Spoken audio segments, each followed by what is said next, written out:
বছরে প্রায় ১২০টি যুদ্ধ বিমান উৎপাদনের সক্ষমতা অর্জন করে চীন। বিভিন্ন সূত্রের হিসাব অনুযায়ী ২০২৬ সালের মাঝামাঝি সময়ে দেশটির J-20 বহরের সংখ্যা ৩০০ থেকে ৫০০ এর মধ্যে পৌঁছে গেছে।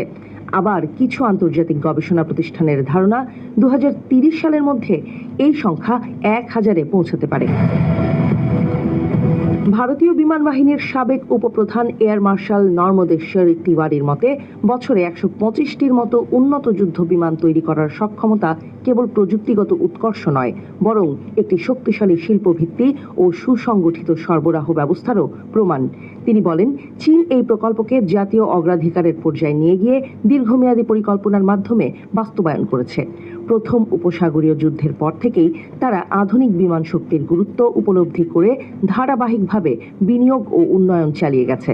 ভারতের দিক থেকে পরিস্থিতিও খুব একটা স্বস্তিদায়ক নয়। বর্তমানে ভারতীয় বিমান বাহিনীর হাতে রয়েছে মাত্র ৩৬টি রাফাল যুদ্ধ বিমান, যা ২টি স্কোয়াড্রনে বিভক্ত। এছাড়া ২৬টি রাফাল এম যুদ্ধ বিমান ভারতীয় নৌবাহিনীর জন্য অর্ডার করা হয়েছে।